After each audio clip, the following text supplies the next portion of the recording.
FM. Le coup de projecteur. Le coup de projecteur sur Logos FM. Aujourd'hui, on vous emmène dans l'univers de la fête, des paillettes et de la gastronomie.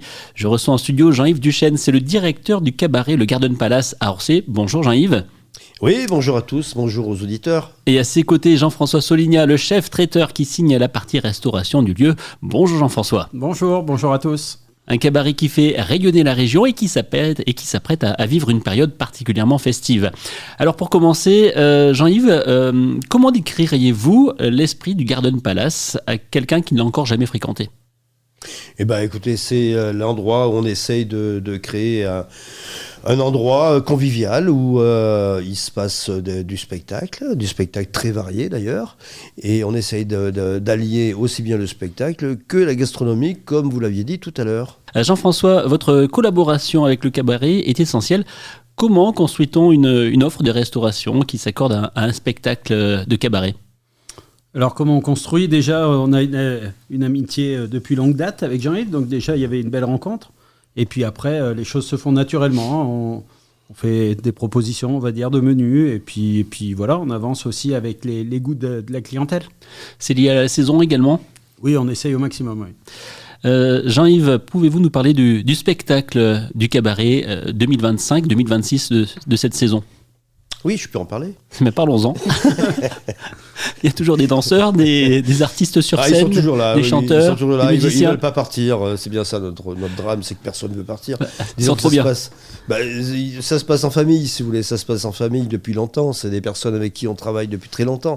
Puisqu'avant de créer le cabaret, on était déjà en itinérance sur les routes de France, pour la plupart avec eux. Et donc, quand je leur ai dit, tiens, j'ai une idée, on va peut-être créer quelque chose sur place, plutôt que de se déplacer chez les autres, il va falloir que les clients viennent nous voir maintenant. Et donc, on a créé ça il y a 13 ans maintenant. Et c'était plutôt un petit comité au départ, où il y avait peu de danseuses, pas de danseurs. Voilà, donc on a évolué chaque année, on essaye d'évoluer chaque année. On se trouve maintenant avec une quinzaine d'artistes sur scène. Et puis, ce qui fait plaisir, c'est que beaucoup de personnes viennent de loin maintenant, que ce soit des autocaristes ou des particuliers. Ils viennent de loin, ils traversent parfois la France pour venir nous voir. Parlez-nous de cette troupe donc, qui est sur scène. Oui, qui est composée donc de danseurs, de danseuses, bien sûr, qui est la base elle-même du cabaret, avec 2 chanteuses, voire 3 chanteuses, avec un chanteur aussi, et puis aussi avec tout ce qui gravite autour, puisqu'il n'y a pas que de la danse dans un cabaret, il faut que ça soit très varié. Donc vous avez aussi bien des grandes illusions, avec un grand magicien qui s'appelle Stéphane Arnaud, vous avez aussi un humoriste, depuis cette année, qui est nouveau donc dans la troupe. Vous avez aussi des numéros très originaux en fait, et qu'on voit très peu, qui sont des numéros de dessin sur le sable et des numéros de paillettes et de glue planting. Jean-François, vous préparez le repas, vous devez le servir au rythme du spectacle, c'est compliqué ça, non ? Alors c'est assez compliqué, mais on a un timing très serré, mais qui est assez bien rodé maintenant. Voilà, on essaye de ne pas faire trop attendre les gens pour le début du spectacle. Donc, on fait un service relativement enchaîné au départ. Et puis après, voilà, de manière à ce qu'ils puissent profiter du spectacle au maximum après, quoi. On peut avoir un avant-goût de ce qu'il y a dans l'assiette régulièrement ? Alors, sur les menus, on a deux formules de menus, même 3 cette année. Oui. On a fait un premier menu attractif avec un tarif un peu moindre. Et ce qu'on a voulu sur ce premier menu, si je peux me permettre, c'est que de faire découvrir aux jeunes avec un menu un peu plus, pas basique parce que c'est toujours aussi bon que le reste, mais un peu moins complet peut-être, mais qui permet d'avoir des prix attractifs pour dire aux jeunes, venez nous voir.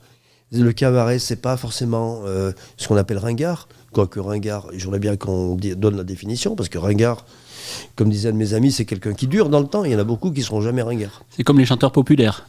Voilà, mais il y en a beaucoup à l'heure actuelle qui se moquent un petit peu des ringards, mais qui ne seront jamais ringards, ils n'auront pas cette chance. C'est important d'attirer une nouvelle clientèle, la jeunesse, on en parlait à l'instant, de leur faire découvrir ce qu'est l'esprit d'un cabaret. Oui, parce que beaucoup viennent pour la première fois au Garden Palace ou ailleurs, et si j'avais su que c'était ça, je serais venu avant.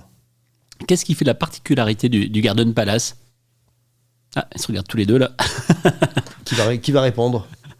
La particularité du Garden Palace ? Eh ben, c'est que c'est un endroit, si je peux me permettre, tu rajouteras après, bien sûr, tu vas compléter ce que je dis. C'est un endroit où on essaye de donner du plaisir, aussi bien sur le spectacle lui-même, sur la prestation, sur l'accueil et aussi sur la gastronomie, ce qui est très rare. Alors, on va se jeter, on va faire de l'autosatisfaction. C'est un endroit où on prend du plaisir à regarder un spectacle, où on prend du plaisir à être, parce que ce qui ressort, c'est que les personnes à la fin disent « on se sent comme chez nous ». Parce qu'on a plaisir à les recevoir. Si on n'avait pas plaisir, on ferait autre chose d'abord. Et on a plaisir à les écouter, on a plaisir à les rencontrer, on a plaisir à les recevoir, on a plaisir à faire ce qu'on fait, et on a plaisir à leur servir de la vraie gastronomie, et non pas ce qu'on voit en général malheureusement dans les cabarets. On passe une soirée à prendre du plaisir, c'est ça ? Oui, et croyez-moi, 100% des équipes, de l'équipe se donnent vraiment du mal à satisfaire la clientèle. C'est vraiment le mot d'ordre, mais chacun est bien rentré dans ce système-là. Ceux qui ne sont pas encore allés au cabaret, comment se déroule la soirée, le spectacle ? Sur combien de temps d'ailleurs ? Alors, ce qui est intéressant, c'est que chaque jour est différent. Il ne sera jamais le même que la veille ou jamais le même que le lendemain.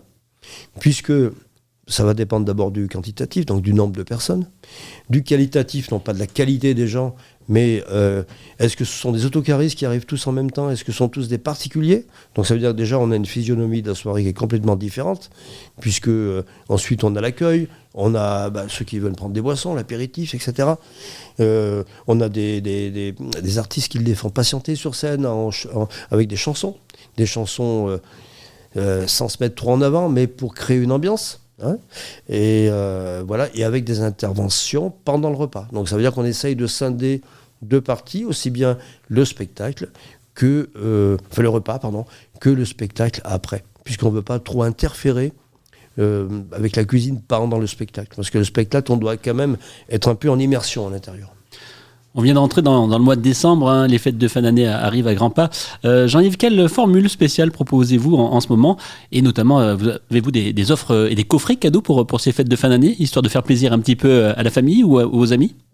Oui, bien sûr, ça existe depuis plusieurs années et c'est un peu généralisé dans beaucoup de commerces. C'est ce qu'on appelle le bon cadeau, puisque on est dans une société en fait où notre seule préoccupation, notre seule question et notre seule interrogation, c'est de dire qu'est-ce qu'on pourrait lui offrir.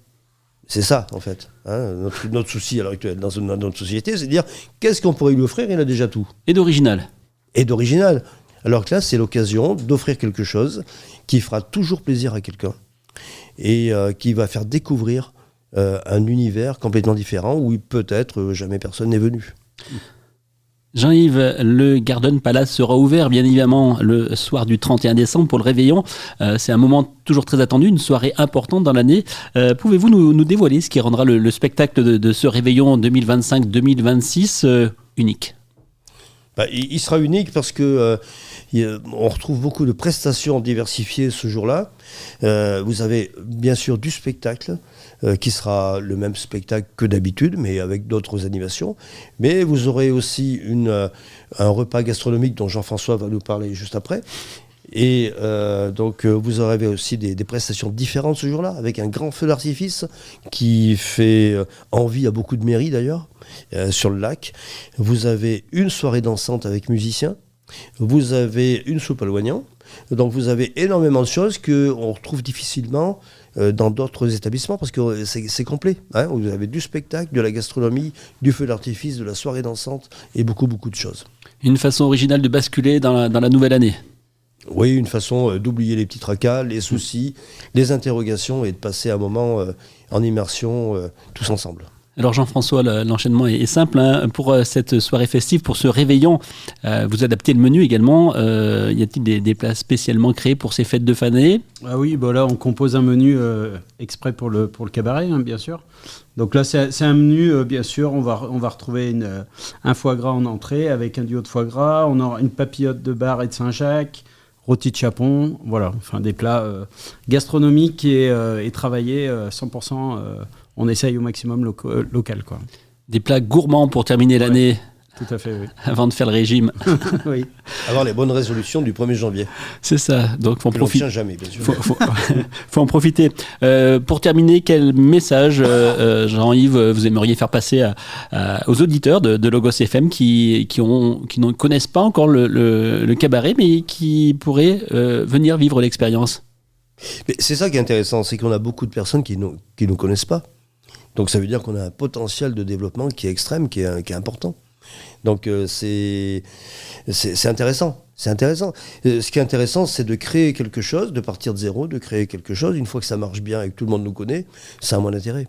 Donc on a beaucoup de marge de progression encore, aussi bien à l'intérieur au niveau du contenu, au niveau de tout ce qu'on peut produire, et puis au niveau de la communication pour nous faire connaître. Et grâce à Logos FM, il y a peut-être quelques personnes, certainement beaucoup. Même Des centaines? Des centaines, des milliers, dans le monde entier qui vont affluer à partir de demain. Où peut-on trouver toutes les infos d'ailleurs pour se renseigner, Jean-Yves? Il suffit de taper sur Google ou autre Garden Palace et vous avez tout un site qui vous donnera les adresses, des photos, du contenu. D'ailleurs. Oui, un beau site. Un nouveau site qui est très très bien fait. Merci beaucoup Jean-Yves Duchesne, Jean-François Soligna d'être venu au micro de Logos FM pour cette plongée dans l'univers étincelant du Garden Palace. Entre spectacle, gastronomie et ambiance festive, il y a de quoi faire briller ces fêtes de fin d'année. Je vous souhaite de bonnes fêtes de fin d'année et on se retrouve au Garden. Merci à Logos FM et puis à très bientôt alors.